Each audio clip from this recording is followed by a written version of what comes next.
आपको अप्रॉक्सीमेटली कितने 10 admission letters आए पब्लिक यूनिवर्सिटी से, है ना।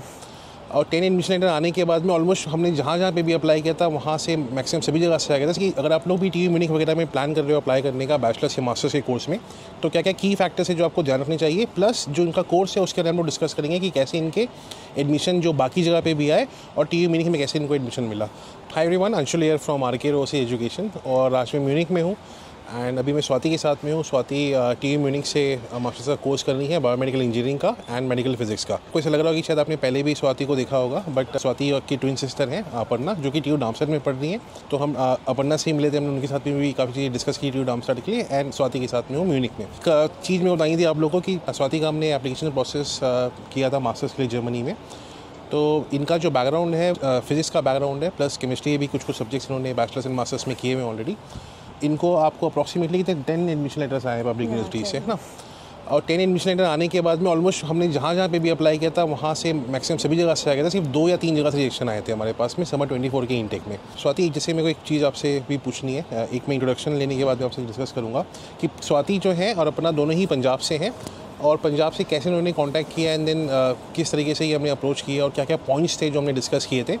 तो ये वाला वीडियो बेसिकली इसी के लिए है कि आप लोग भी TU म्यूनिख वगैरह में प्लान कर रहे हो अप्लाई करने का बैचलर्स या मास्टर्स के कोर्स में, तो क्या क्या की फैक्टर्स है जो आपको ध्यान रखने चाहिए, प्लस जो इनका कोर्स है उसके बारे में डिस्कस करेंगे कि कैसे इनके एडमिशन जो बाकी जगह पे भी आए और TU म्यूनिख में कैसे इनको एडमिशन मिला।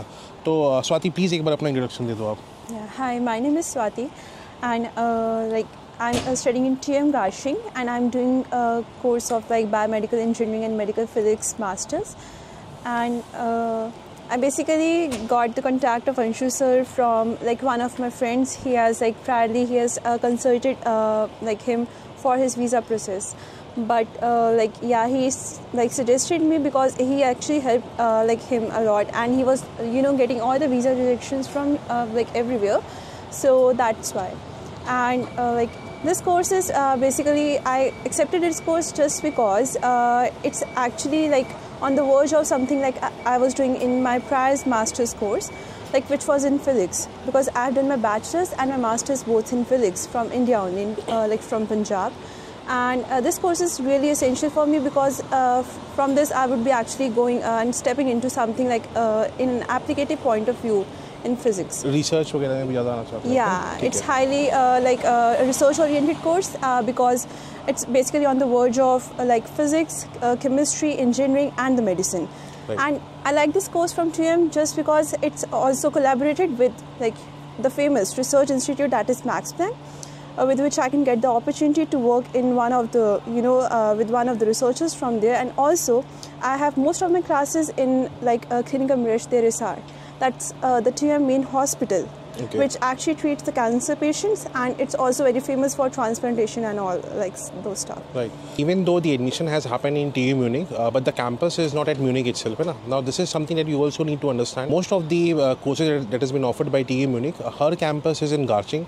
You would also find some courses being offered at Straubing, I guess. Straubing. And also, they also have a campus in Hellbrunn. That might not be the case. You always have to check that the course that you have got admission into, or perhaps you are planning to apply in that particular course, which campus do they have, right? What she mentioned was, again, something that you should understand, that because her course is a very research-focused course in which there would be a lot of developments in the field of, let's say, medical physics, and that would probably help someone to explore something in the field of medical technology. If Max Planck is also associated with her course, it is again a very big opportunity because Max Planck is one of the let's say government-funded organizations here in Germany, which helps you completely in its sort of research that you want to pursue in Germany, as well as they completely fund all the research facilities as well, right? Exactly. It's got easier because we can also conduct our master thesis in Clinicum or in Max Planck. So right, it's really because from master thesis we can just step forward for a research thesis, right, in or PhD. So her background, she already has a bachelor's in physics, and that too from Punjab University. Punjab University. And she also has a master's degree from Punjab University. Now I have tried to process her application for a PhD course in Germany. Rather, we focus because PhD applications are not easy if you're planning to do it from India. It would take approximately an year, or let's say more than an year also, to maybe accepted by one of the professors here. Exactly. And that will again completely depend. We cannot commit कि हाँ ठीक है PhD में हो जाएगा करके. So rather the option, if someone also has such sort of a profile back in India, कि भाई you already have a bachelor's and master's, and if you're planning to pursue PhD, it's always better that you should come for a double master's in Germany, and then based on contacts that you made, the relation that you made with your professors, and also the work that you are submitting to them in the form of thesis as well as the internship opportunities that you are getting, then perhaps the objective of you completing a PhD would be much easier as compared to focusing from India itself. TU Munich में बहुत लोगों का एक dream होता है कि भाई मेरे को TU Munich में जाना है. She also had that particular dream, and one good thing, like मतलब मैं बोलना चाहूँगा कि स्वाति एंड अपर्णा दोनों ही सिस्टर्स का एक बहुत अच्छा जो चीज़ मेरे को लगता था कि they do a lot of research. मतलब कुछ भी अगर यूनिवर्सिटी के बारे में रिक्वायरमेंट्स को लेके कुछ भी चीज़ें डिस्कस करनी थी कि कौन सी यूनिवर्सिटी में मेरा कहाँ के आगे क्रेडिट पॉइंट्स मैच हो रहे कि नहीं हो रहे हैं. और एप्लीकेशन में भी देखो कई बार क्या होता है कि एप्लीकेशन जब हम लोग अप्लाई कर रहे हो तो स्टूडेंट्स कंप्लीटली डिपेंड हो जाते हैं हम लोग के ऊपर में कि सर आप कर दो, ये वाला भी कर दो, आप वैसे भी कर दो, अपने हिसाब से आप देख लेना. मैं हमेशा बोलता हूँ कि देखो कोई भी एप्लीकेशन प्रोसेस अगर आपको सक्सेस लेके चल रहा है तो आपको इनपुट दोनों तरफ से होना चाहिए ना. खाली आप मेरे पे डिपेंड हो जाओगे कम्प्लीटली तो उसमें आपको फिर मान लो कहीं पे कुछ प्रॉब्लम आ जाती है तो फिर आप ब्लेम करना शुरू कर देते हो कि अच्छा ये क्यों नहीं हुआ, वो क्यों नहीं हुआ. और वही चीज़ था जो मेरे को स्वाति का बहुत अच्छा लगता था कि ये सारे क्वेश्चंस पहले से करते थे. हम लोग मेरे को शायद रात में भी परेशान करते थे कि चलो 2 बज गया है, अभी भी मतलब मेरे पे मैसेज आए पड़ा है कि सर ये रह गया, वो रह गया. मैं कहा यार मैं कर दूँगा. तो अल्टीमेटली हमने काफ़ी ज़्यादा मेहनत करी है एप्लीकेशंस के लिए, and then we have got the results also, right? It is an achievement itself if you have got 10 admission letter from a public universities in Germany, and then ultimately TU Munich जो कि काफ़ी dream university होता है उसमें हम आके यहाँ पे स्टडी कर रहे हैं अपना. तो ऐसा मेरे को कोर्स के बारे में और बता पाओगे स्वाति कि इसमें फर्स्ट सेमेस्टर आपका अभी ख़त्म हो गया है? First semester? Yes, first semester is over. तो उसमें किस टाइप के सब्जेक्ट्स थे और जर्मन लैंग्वेज वगैरह का कितना इंपॉर्टेंस है, थोड़ा सा वो एक बार इनपुट और बता दो. Like completed my first semester. तो उसमें फर्स्ट सेमेस्टर में there was like we have to complete up some ECTS, but TU Munich is basically unit has having a like flexible kind of like scenario for students because it's not compulsory that you have to complete your studies semester by semester. Like first year को हम लोग 2 years में भी complete कर सकते हैं. So we can subject register कराते हो ना हर सेमेस्टर में जो आपको लग रहा है कि हाँ मैं कर exactly that one.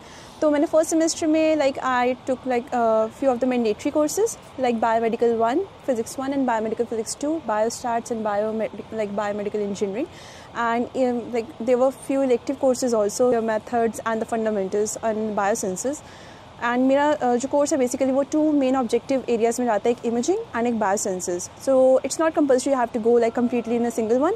You can merge up because German is basically quite versatile in subjects and all. Land into any like company with all both like a mixture of both subjects also. Like this semester I have taken few of the courses because my mandatories they are over, so few of the basically rest of मेरे elective courses जो है fundamentals में computing के, so I have taken that one because machine learning they are also quite important for this particular course because when you have to work in the hospital you have to check everything. तो ये course 3 semester का है 4 semester का है? 4 semester का है. But most of the people they stretch it to like more than 4 hours. ठीक है ना.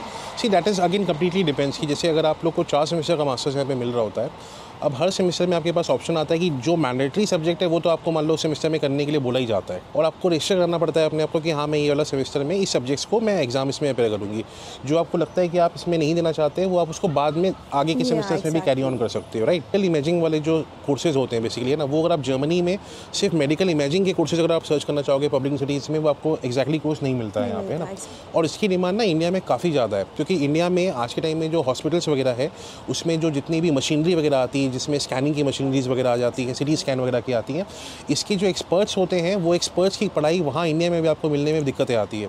और वो अगर आप सर्च करना चाहो जर्मनी में कोई खाली इसी नाम का कोर्स मिल जाए तो वो नहीं मिल पाएगा. तो आपको ये समझना जरूरी है कि आपका शायद कोर्स का नाम मे बी मास्टर्स में जैसे इनके भी कोर्स का नाम अलग है, बायोमेडिकल इंजीनियरिंग का कोर्स है, बट अगर आपको यहाँ पे मॉड्यूल्स उसके पढ़ने के लिए मिल रहे हैं तो उससे आप अपनी स्किल्स को बढ़ा सकते हो एंड देन ऑफ कोर्स आप टारगेट कर सकते हो अगर आपको मेडिकल इमेजिन वाली जो इंडस्ट्रीज है उसमें भी आपको अगर अपना करियर परस्यू करना है ना. एक चीज़ और बताना जैसे स्वाति की बिकॉज TU Munich अगेन बहुत ज़्यादा एक डिमांडिंग यूनिवर्सिटी है, कई लोग का ड्रीम होता है.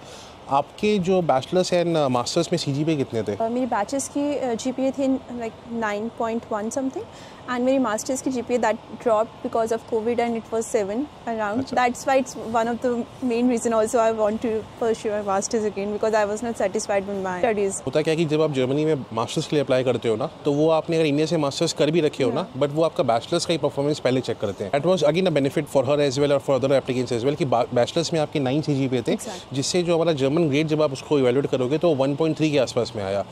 और यही ग्रेड मान लो एक एक्सपेक्ट किया जाता है अगर आप इतनी हाई रैंक यूनिवर्सिटी में अप्लाई करना चाह रहे हो, क्योंकि यहाँ पे एप्लीकेशंस की कोई कमी नहीं है ना, पूरे वर्ल्ड से यहाँ पे लोग अप्लाई कर रहे होते हैं।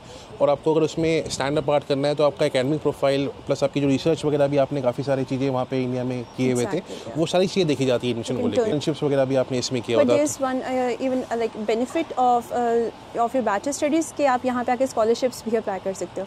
एंड स्टूडेंट्स को यहाँ पे 300 यूरोज पर मंथ मिल रहा है उन स्कॉलरशिप के बेसिस पे।